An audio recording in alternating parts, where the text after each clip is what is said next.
Hello, good morning friends. आज हम start करेंगे वेलोसिटी एंड एक्सेलरेशन। ठीक है, तो हम इसको आगे बढ़ते हैं कि सबसे पहले डेफिनेशंस देखते हैं कि मैकेनिक्स क्या होता है। Mechanics is that branch of science which deal with the effect of force on bodies which are either at rest और इन मोशन। मैकेनिक्स क्या है?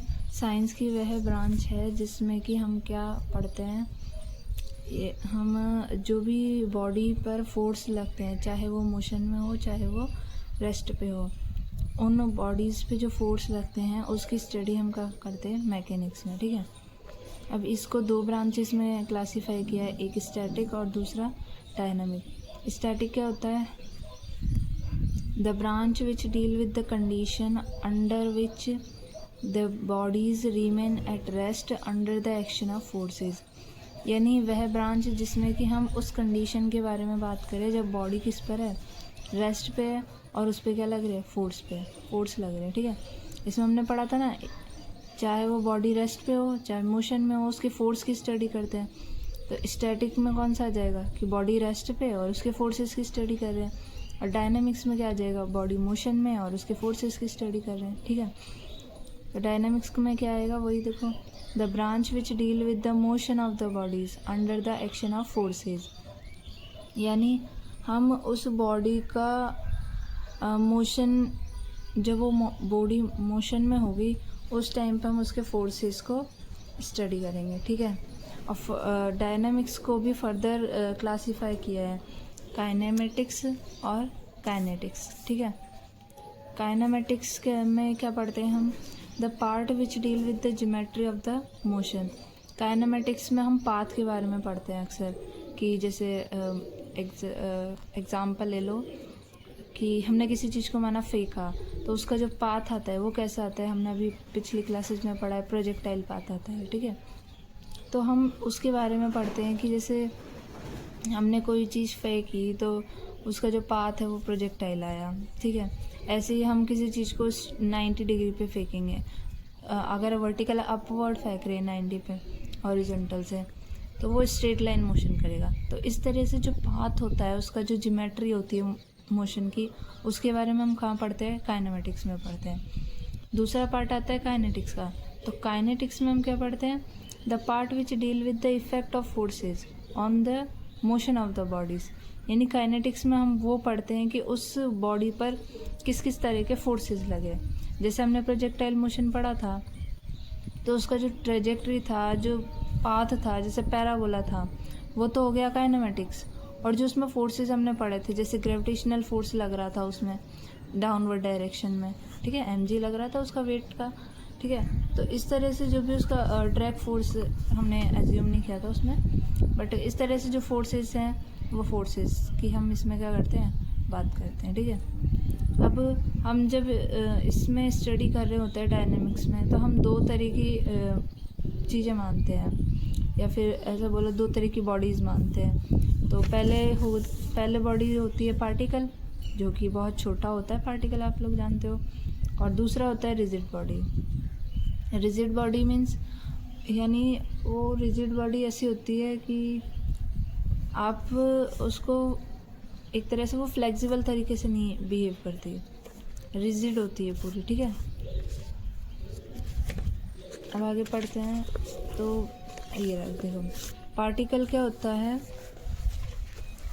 पार्टिकल क्या होता है, a velocity. A particle is a geometry point having a definite quantity of matter without any dimension. मतलब particle वो होता है जिसमें कि कोई भी डायमेंशन नहीं होती, बिना डायमेंशन के उसके अंदर क्या भरा होता है, मैटर भरा होता है। ठीक है, दूसरा, और ये एक पॉइंट की तरह होता है, मतलब कि आप इसको बहुत ही छोटा मान लो। ठीक है, रिजिड बॉडी क्या होती है, a rigid body is a collection of particles which are mutually connected in such a way that their distance from one another remain constant under all circumstances of motion। यानी rigid body इन्हीं particle का एक collection होती है। ठीक है, इन्हीं particles का क्या होती है, कलेक्शन होती है, जो कि अपने जो भी कनेक्टेड होते हैं वो इस तरह से कनेक्टेड होते हैं कि है ना, एक उनकी जो डिस्टेंस है एक दूसरे से वो कांस्टेंट रहती है। मानना कि ये कोई बॉडी है, ठीक है, तो ये क्या रिजिड बॉडी कब कहलाएगी, जब ये जो पार्टिकल्स है ना वो एक दूसरे से इक्वली डिस्टेंस, ये जो डिस्टेंस है वो इसके बराबर होगी, ये इसके बराबर होगी, ठीक है, ये जो डिस्टेंस है ना वो इक्वल होगी सब में।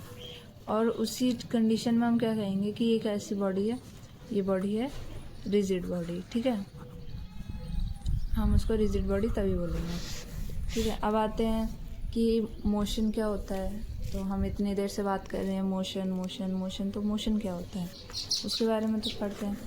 When a point occupies different positions at different time relative to its surrounding object then it is said to be a motion. Motion क्या चीज़ होती है कि कोई भी पार्टिकल है वो डिफरेंट पोजीशन ऑक्यूपाई कर रहा है।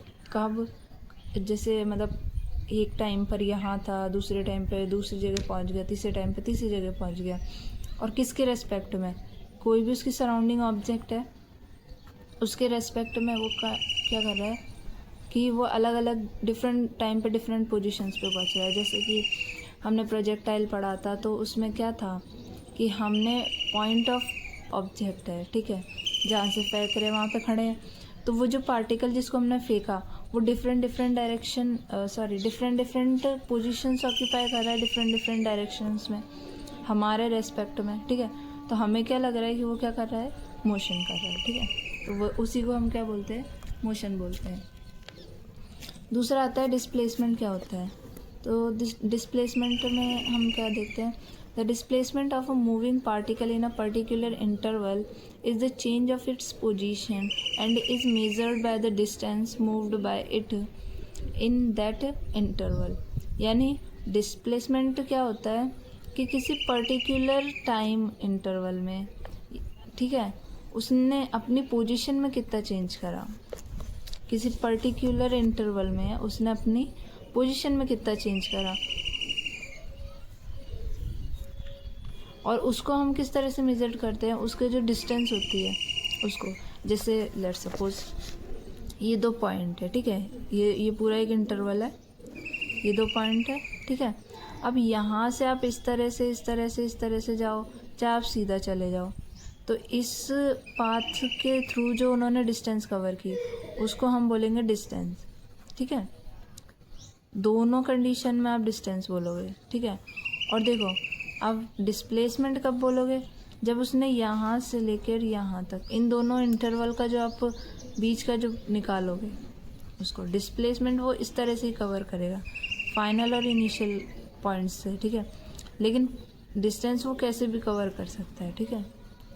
जैसे मानो 3 पाथ लिए, ठीक है, ये पाथ लिया, एक ये इंटरवल है, एक ये इंटरवल है, एक ये पाथ ले लिया, एक ये पाथ लिया, एक ये वाला ले लिया, ठीक है। तो डिस्टेंस जो है ना उसकी वो अलग अलग आएगी, डिस्टेंस जो है ना वो अलग अलग आएगी, लेकिन जो डिस्प्लेसमेंट होएगी ना वो इसमें क्या चले जाएगी, सेम आएगी, इसमें भी और इसमें भी, ठीक है, ये सेम आएगी, लेकिन डिस्टेंस क्या हो जाएगी, अलग अलग, ठीक है। आगे पढ़ते हैं, रेक्टिलिनियर मोशन क्या होता है। तो rectilinear motion simple straight motion होता है, ठीक है, स्ट्रेट मोशन होता है रेक्टिलिनियर मोशन, ठीक है। तो जैसे कि आप जानते हैं कि हम जब कि एक्स में यानी हमारी पोजीशन में टाइम के साथ चेंज करते जाते हैं तो वो हमारे पास निकल के आती है वेलोसिटी, ठीक है। तो अगर हम किसी जैसे स्मॉल एक्स के लिए और स्मॉल टाइम के लिए हम अगर चेंज करें स्मॉल पोजीशन को, तो वो भी हमारे पास क्या आनी चाहिए, वेलोसिटी आनी चाहिए। और इसको हम क्या लिख सकते हैं, dx/dt, ठीक है, dx/dt लिख सकते हैं। तो यहाँ से जो वेलोसिटी आती है वो कितनी आती है, dx/dt, और इसको हम x डॉट से भी रिप्रेजेंट करते हैं, ठीक है, x डॉट से। ऐसे ही अब इसको आप डबल डिफ्रेंशिएट करो तो d2x/dt² आ जाएगा, और वो कितना, वो क्या आ जाएगा, एक्सेलरेशन। जब हम वेलोसिटी में टाइम के साथ चेंज करते हैं तो वो हमारे पास क्या आता है, एक्सेलरेशन, और इसको हम क्या लिख सकते हैं, x डबल डॉट, ठीक है। और v डॉट लिख सकते हैं। आ रही है मेरी बात समझ में? ठीक है। और इसका एक और फार्मूला क्या आ जाता है एक्सेलरेशन का, वो आता है v times of dv upon में dx। कैसे आता है?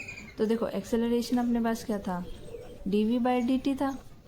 अब आप जानते हो कि हम अगर इसको ऐसे लिख सकते हैं dv dx dt, तो dx से मल्टीप्लाई करते हैं, dx से डिवाइड करते हैं। ठीक है, तो क्या आ जाएगा dv अपॉन में dx, इस वाले इसको इधर लिया और dt को इधर ले लिया, इंटू dx बाई dt हो गया। ठीक है, चेन रूल आप जानते हो, आपने 11th क्लास में पढ़ा है। तो ये dv बाई dx, ठीक है, और ये क्या हो गया, ये क्या हुआ dx बाई dt क्या हुआ, हमारे पास v हो गया। तो ये पूरा निकल के कितना है v dv बाय में dx। तो ये कुछ फार्मूलाज है जिनको आपको याद करना है। ठीक है, उसके बाद हमने एक टर्म और पढ़ी है रिटार्डेशन। तो रिटार्डेशन क्या होता है, जो एक्सेलरेशन का नेगेटिव होता है ना, उसको ही हम क्या बोलते हैं, रिटार्डेशन। देखो क्वेश्चंस पे आते हैं, देखो फर्स्ट क्वेश्चन पढ़ते हैं। If the distance travelled by a particle along a straight line in time t is इतना, ठीक है, metre, x is equals to 2t³ minus 9t square plus 12t plus 6 metre. ठीक है, find when its acceleration will be 0 and what will be its velocity at that time. ये क्या बोल रहा है कि आपको किसी t टाइम या t सेकंड पे इतना मीटर डिस्टेंस दे रखी है। ठीक है, तो आपको क्या प्रूव करना है, एक तो आपको इसका एक्सेलरेशन जो है वो फाइंड करना है कि वो 0 ही आएगा। ठीक है, और जिस टाइम पर एक्सेलरेशन उसका 0 आएगा, ठीक है, उस टाइम पर उसकी वेलोसिटी फाइंड करनी है। तो इसको करते हैं। तो हमने x लिया, क्वेश्चन में गिवन है 2t³ minus 9t square plus 12t plus में 6। अब हमने पढ़ा था dx, और इसका डिफ्रेंशिएशन अगर हम t के रेस्पेक्ट में कर दें तो हमारे पास वेलोसिटी आ जाएगी। अभी पढ़ा था ये dx बाई dt। तो हमने v निकाला, कितना आएगा dx बाई dt। तो इसका डिफ्रेंशिएट करा, x की पावर n का डिफ्रेंशिएशन क्या होता है, x की पावर n का डिफ्रेंशिएशन क्या होता है, ये होता है n टाइम्स ऑफ x की पावर n माइनस 1 होता है। ठीक है, तो यहाँ पे हमने 2t³ है, इसका डिफ्रेंशिएशन करा तो ये 3 नीचे आ जाएगा, और 3 माइनस 1 कितना हो जाएगा, 2 हो जाएगा। तो 3 इंटू 2 6, और t की पावर 3 माइनस 1 कितना हो जाएगा, 2, तो 6t स्क्वायर। ऐसे ही 2 नीचे आ जाएगा, तो 9 इंटू 2 18, और t 2 माइनस 1 कितना हो जाएगा, 1, तो 18t हो गया। और 12 में 1 पावर है, इसको भी नीचे ले लो, तो 12 1 जा 12, और 1 माइनस 1 कितना हो जाएगा, 0। और किसी भी चीज़ की जैसे किसी की भी पावर 0 होती है, उसको हम हमेशा 1 लिखते हैं। ठीक है, तो 1 हो गया। और 6 में t की पावर 0 थी, तो 0 को नीचे उतारोगे तो 6 इंटू 0 कितना होगा, 0 हो जाएगा। ठीक है, अब हमने पढ़ा था कि वेलोसिटी को डिफ्रेंशिएट करने पर एक्सेलरेशन आता है, जैसे हम अभी ये देखा था, ये रहा एक्सेलरेशन। ठीक है, तो इसको हमने डिफ्रेंशिएट करा, और ये देखो इसी को हमने डबल डिफ्रेंशिएट कर दिया। तो ये करा हमने, कितना आ गया ये 12t, 6 2 ज़ा 12, और 12t माइनस 18। अब हमने इसको क्या करा, उसने बोला था एक्सेलरेशन 0, तो हमने इसको 0 के इक्वल पुट किया। तो यहाँ से t की वैल्यू कितनी आई, 18/12 यानी कि 3/2। ठीक है, अब हमारे पास टाइम ही आ गया। अब उसने बोला इस टाइम पे वेलोसिटी फाइंड करो, तो इस टाइम पे वेलोसिटी फाइंड करेंगे तो ये जो t की वैल्यू वो इस पुट इसमें कर देंगे, वेलोसिटी यही है अपनी। तो देखो 6 इंटू 3/2 का स्क्वायर माइनस 18 इंटू 3/2 प्लस में 12। अब इसको सॉल्व कर दो। ठीक है, तो ये हो जाएगा 6 इंटू में 9/4 माइनस 18 इंटू में 3/2 प्लस में 12। तो देखो 2 से 18 कटा 9 टाइम्स 4, और ये कितना आ गया 3/2। ठीक है, 3 9 ज़ा 27/2, 9 3 ज़ा 27 प्लस 12। ठीक है, तो इसमें एलसीएम ले लो आप, तो कितना आ जाएगा 27 माइनस तो ये देखो ये आ जाएगा -54, ठीक है, -12 टू ज़ा 24 डिवाइडेड बाय 2, इसको माइनस करो कितना आएगा।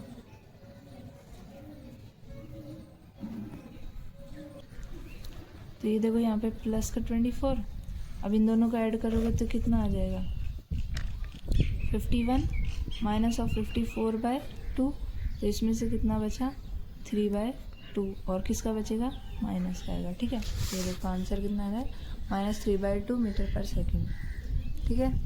Thank you, like and subscribe. देखो ज़्यादा से ज़्यादा लाइक करो, इससे मेरा मोटिवेशन बढ़ेगा, और इसको शेयर भी करो जिसको भी ज़रूरत है उसको, ठीक है।